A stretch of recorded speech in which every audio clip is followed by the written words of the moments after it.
Assalamualaikum warahmatullahi wabarakatuh. Salam sejahtera untuk kita semua.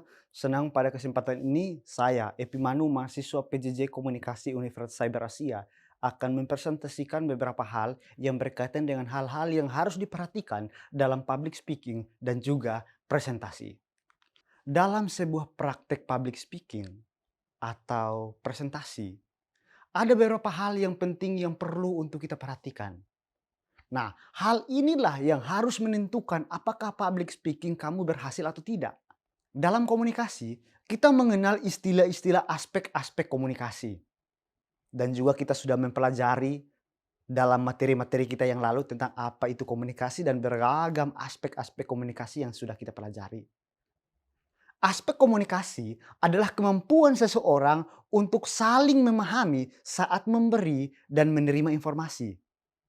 Yang pertama, yang akan kita perhatikan adalah aspek komunikasi verbal. Aspek komunikasi verbal, menurut Hidayat, ada seorang penulis, mengatakan bahwa komunikasi verbal memiliki beberapa aspek, yaitu aspek pembendaharaan kata-kata. Komunikasi tidak akan efektif bila pesan yang kita sampaikan dengan kata-kata yang tidak dapat dimengerti. Oleh karena itu, seseorang harus mengolah katanya menjadi penting dalam berkomunikasi. Lalu berikutnya, yaitu aspek kecepatan. Komunikasi akan sangat efektif dan sukses bila kecepatan berbicara dapat diatur dengan baik. Bisa juga dengan tidak terlalu cepat atau bisa juga dengan tidak terlalu lambat. Lalu yang berikut yang kita akan lihat adalah intonasi. Intonasi suara akan sangat mempengaruhi arti dari pesan yang ingin kita sampaikan. Sehingga pesan akan menjadi hal lain atau bisa diartikan lain jika intonasi yang kita keluarkan itu berbeda. Lalu berikutnya yang tak kalah menarik adalah kita harus melihat pada komunikasi tubuh. Jalan pertama antara semua dari jalan komunikasi nonverbal adalah tubuh. Ini sangat penting. Manusia dapat mengkomunikasikan pikiran dan perasaan hatinya sering dan seakurat mungkin melalui gerakan-gerakan tubuh. Mimik wajah, gerakan mata. Nah, ini hal-hal unik yang bisa sangat orang amati ketika kita berkomunikasi. Lalu berikutnya, dalam berkomunikasi kita harus mempersiapkan ilustrator. Ilustrator artinya perilaku nonverbal yang menyertai eh, secara harafiah atau mengilustrasikan pesan verbal pada berkata misalnya, yuk, yuk, bangun. Misalnya Anda mungkin menggerakkan kepala atau tangan ke arah yang menaik misalnya, ya bangun.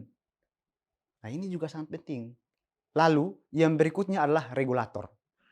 Regulator adalah perilaku nonverbal yang mengatur, memantau, memelihara, atau dapat mengendalikan pembicaraan orang lain.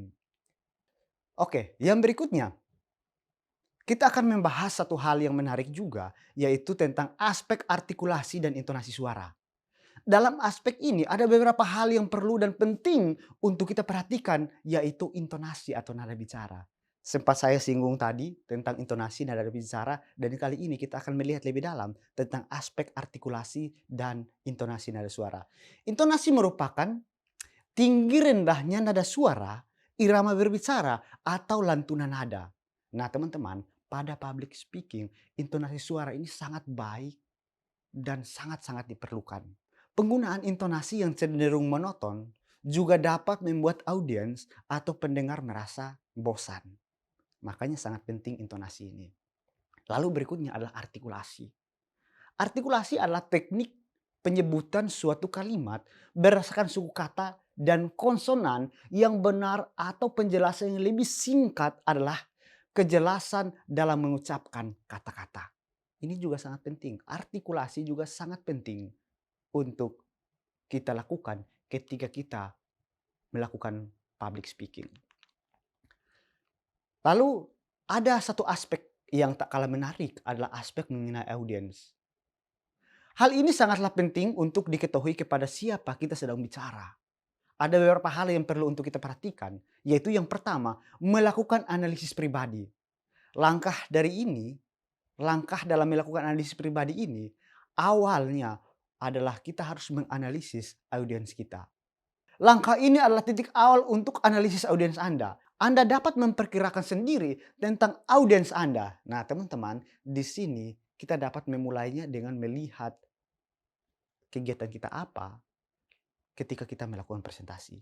Karena biasanya orang-orang yang hadir adalah orang-orang yang ada keterkaitan dengan kegiatan yang kita lakukan. Jika kita memiliki akses untuk berkomunikasi dengan beberapa audiens, kita dapat memanfaatkan ini untuk menggali informasi tentang diri mereka.